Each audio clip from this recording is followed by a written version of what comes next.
Hi there, my name's Amy and I'm with Interactive Counseling. I'm out of the Kelowna office. I work a lot with co-parenting situations, youth, and families in general. I like to call it family counseling, even though I don't see the families often together. I think it's imperative for children to come in on their own, but also for the parents to come in as well. Not the same session, but at the same time, so you are both coming in consistently. There's a specific reason for this. Many times parents have no idea what's going on.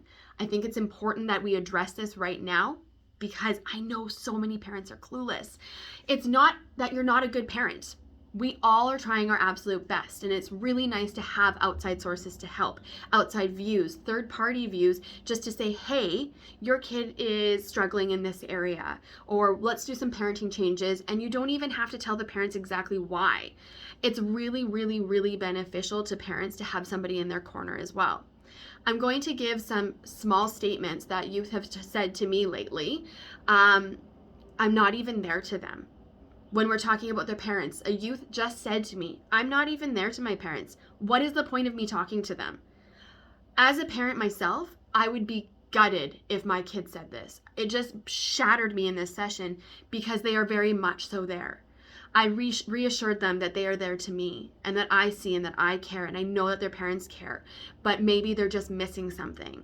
And so that is why it's important as a counselor that I can also see the parents, not necessarily to share exactly what that youth has said, because I really like to build trust with that youth. However, it is important for me to say, how do you show your child that you are there? What types of things do you do? And to have your child listen to you, or for you to listen to your child, actually. It is so important to have that third party to bridge the gap. It's really, really beneficial. These parents, I guarantee you, would not know otherwise. Another thing that a child has said to me recently, and just shows you how in tune kids are.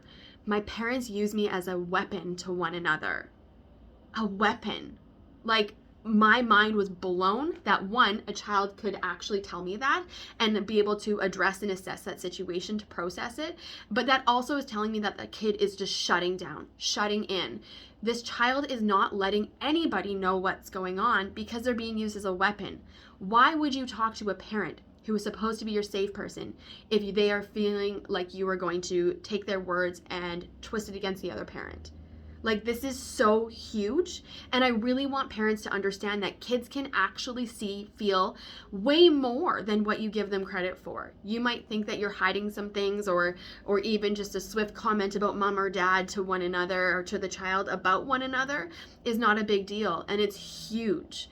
Another thing that I was told by another youth is, I don't trust anyone.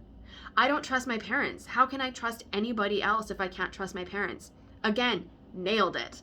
If you can't offer your child a safe space, you have to understand that when they come home, you are the person that they turn to. From when they're babies, they need you. They trust you to feed them, to diaper them, to clothe them, everything. Obviously, as they grow up, this stage changes. They look for parent approval, then they look for peer approval, parent approval, and then it sort of outweighs one another.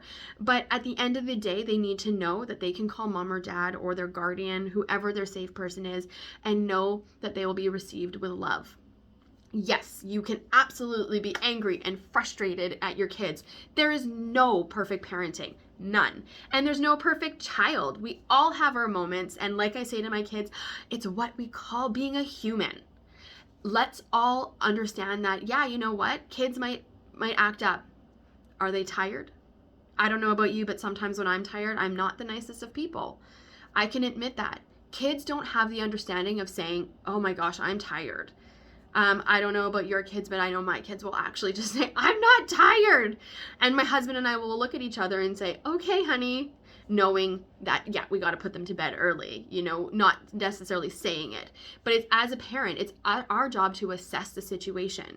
And so if you can't create that safe space for them to be able to melt down, they're not going to melt down. They're going to internalize. And that's where anxiety comes up, depression comes up. So many parents will come to me and say, fix my kid. And I always say, I have to fix you first. It honestly just goes neck and neck. So this is where I'm going to ask you to take a minute, reflect, Is this working for you? Do your kids talk to you? Yes, I understand teenagers won't actually talk a lot of the time, but are you providing them the space to do that? Are you providing them a space to not feel put in the middle? I just really wanted to take this minute just to really address this. I really hope you look at your parenting, your co-parenting. I want you to have your children feel heard and seen. It's so sad for a child to not be heard and seen, especially by the people that they love the most and that should love them the most. As parents, we are doing our best. I understand that. But now just take a minute, just reflect. What can you do differently? Doesn't mean that you're a bad parent, but we can always do things differently. Try to build trust with your kids. Even if you've lost trust before, tell them you're going to do something and do it. Even if it's, okay, I'm going to sit down and watch a show with you, do it. I'm going to take you for ice cream, do it. I'm going to take your cell phone away from you for 3 hours, do it. They will believe what you say, and that builds trust. Your kids need to have trust with you in order for them to have trust in their adult life. A lot of kids don't know how to trust anymore. So with that, I ask you reflect. If you have any questions, let me know. I am here to help, and just as the other counselors amongst all of our locations at Interactive Counseling are. I hope you have a wonderful day, and just think, how can we do better for our kids? Have a great day.